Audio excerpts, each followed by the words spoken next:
I want to make it seem like something has died here. And like these are all the desert eating it or cleaning it or something.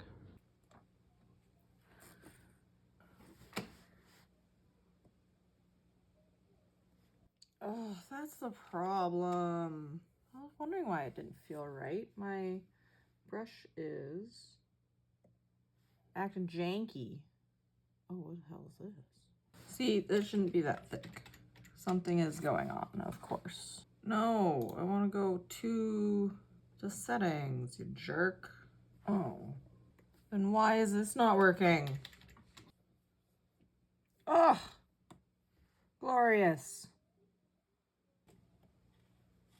Oh, it makes me so happy.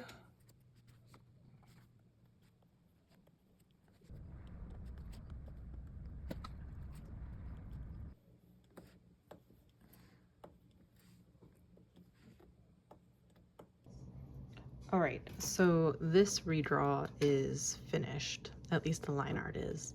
So what I'm gonna do is I'm gonna print this and test out my printer here to see if it can handle one of my watercolor papers. So I'll print the line art onto that, because what I have been doing is after I've done the line art, I've traced it back onto paper using the screen as a light table. I'm gonna try printing and hopefully that goes well.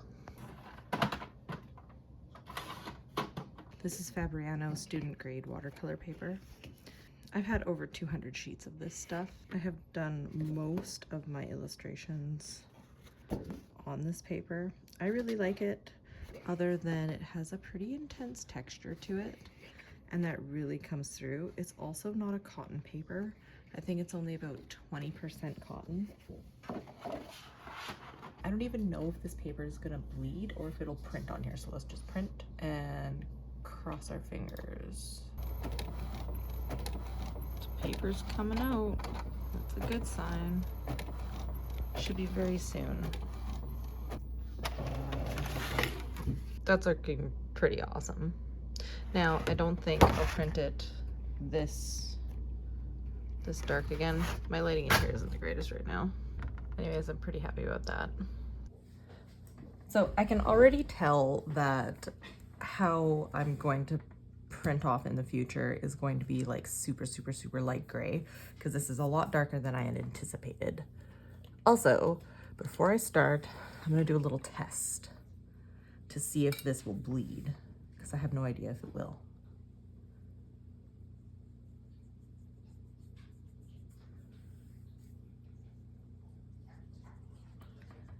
It did spread out a little bit.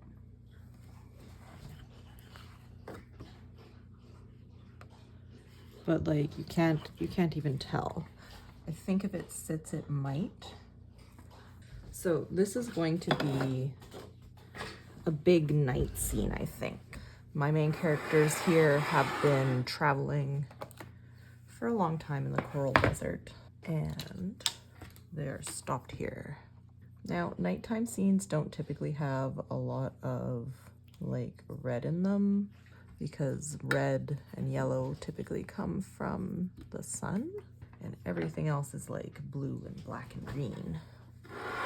First, I want to make her glow.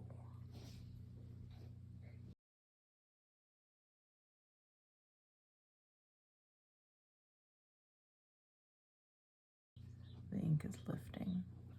The light's coming from her hand. That's why I'm doing that. Yeah, I'll probably end up doing something like a light gray and then going over with like a colored pencil or something. That's something I've always been wanting to do, is use colored pencil more in my art. I guess I could put a little bit of base down for other things. There's some things that their colors are going to be like stark, because this will turn like a really dark color as I glaze with like blue and stuff. I'm definitely still learning how I want to make these illustrations. I love the level of detail I can get with the computer. I think that is super cool. The off to market illustration, I was able to get a lot of really cool details in because I used the computer to clean up my sketch. It'll take a while to figure out the process of how I want to do it, but so far I'm enjoying it. Once this dries, I'm going to go over with a big heavy wash. You can see how the ink is separating with the yellow. I'm just going to pick some of that up with my brush.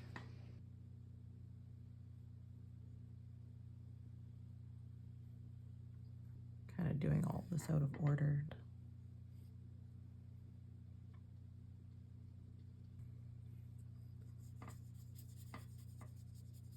And it's probably going to look like I'm erasing some of these smaller details I put in, but that's okay. Everything's going to get a heavy dose of blue. Yeah, and I think I'll also make all the lines a lot thinner next time. Thinner and lighter.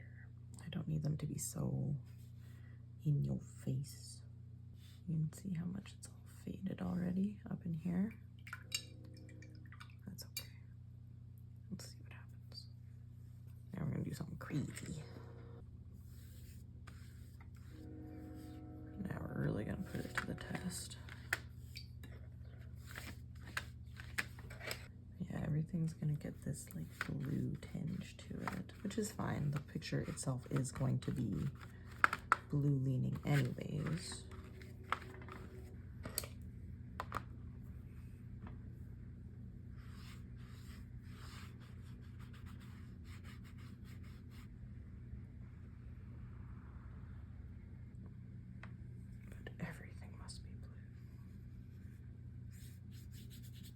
I feel much more open to experiment because of the fact that I printed my line art out and I don't have to completely redraw it. That is a nice feeling.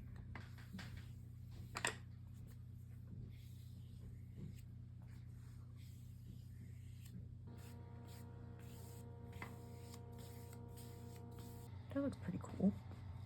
And now I have to let it dry. Well, no, I can add stuff. Hi, voiceover Nicole here. I think this is a good time to talk about this scene. Now, I've drawn a lot of illustrations based in this desert region, and I call it the Coral Desert. I've been world building this region for a while and have so many more ideas planned to expand this part of my world. Okay, so far, my characters, Axon and Gretchen, have been traveling through the Coral Desert, exploring the ecosystem, and collecting magical components as they go to a trading hub deep within the desert. Gretchen and Axon come across this thriving area and stop for a while to gather components. Axon is the one sitting, and at some point he realizes that the structures are not stone but bone. Gretchen goes on to explain that this creature's body has fed the organisms for many years, creating a mini oasis in an otherwise harsh landscape. So far, I've not fully fleshed out what the characters' goals are in this region. One idea I have is to deliver something. Another is to find a missing member of their guild. Overall, I'm just having a lot of fun expanding on this region. I took a pause too quickly to let this dry. There's a few things I want to do to fix it up. I have this line way too high. So I'm gonna see if I can scrape that off. Scrub it down. I'm gonna make it look a little more hazy. It's either that or it's gonna wreck it. Either way. That'll be fine. Now I think what I want to do is I want to up the saturation a bit. Switch to a more purple blue. I gotta work fast. And I want this to remain light. So I'm hopefully picking up the moisture here.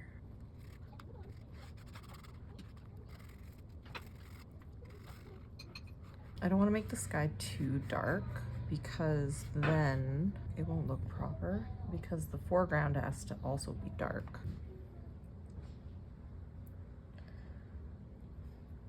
The point is, I need layers. Voiceover Nicole is back.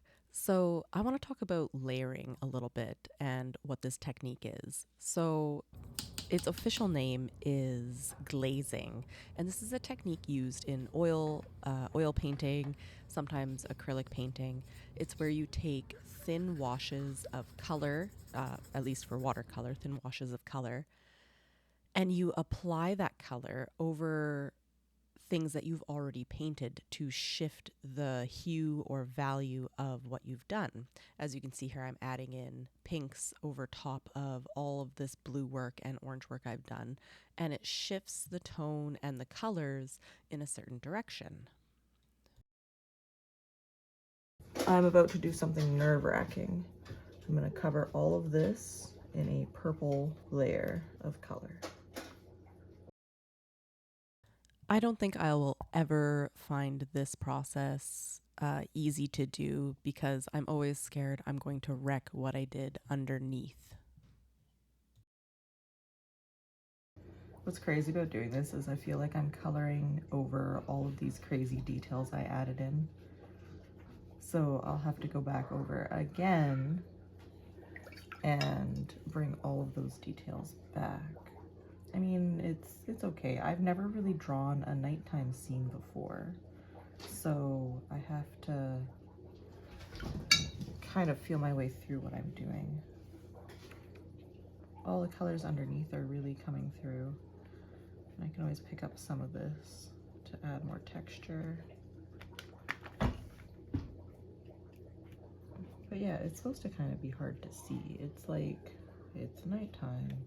And I don't know how you guys feel about nighttime, but anytime I'm out and about, especially during dusk, I have a hard time seeing what's going on. On camera, it looks really good. The purple in the mountains looks real nice. Now, the next question I have is, what should I do for the lining? So I really like inking with a brush, but it is super nerve-wracking, and I've just like not been doing it. I've been really hard on my brushes. This one looks like I've been using it for white gouache, so I'm gonna keep on with that. I feel like this needs to be purple.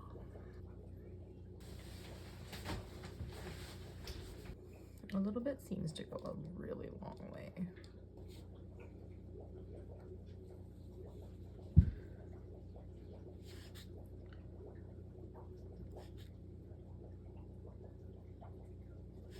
I should be listening to a podcast.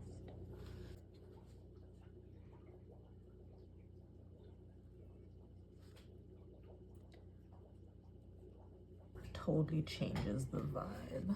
Let's make it blue.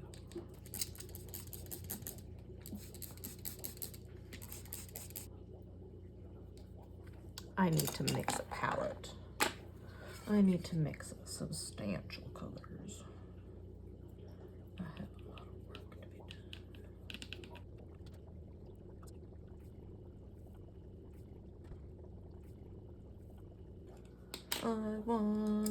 Let's try this guy. Man, I'm so hard on these brushes. I've been spending the last 20 minutes making colors. Has it been 20 minutes? It's been 9 minutes. I have a terrible concept of time. So my printed lines by the end of this are still visible, but barely visible. And now I get to do the fun part by making all of these lines come back and bring back all that fun detail that I had added in the sketch. It's this part that always really adds the finishing touches to a painting. It really does. Now all these details are out and I can really hone in on the little bits of this landscape. Also, let me know what you think these little round things are in the piles. I like to think that they're eggs, but yeah, let me know what you think. I think I will be using this technique where I'm going to be using my printer to print out my lines a little bit more often. Hopefully it does not destroy my printer. That is my biggest fear. And check it out. This is the final thing, the final painting, and its print version.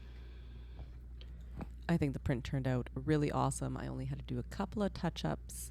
If you're interested in having this as a print on your wall, you can head over to my website, jndscreates.ca, and order one for your walls. Thank you so much for taking the time to watch this video. I hope you have a great day. See you next time.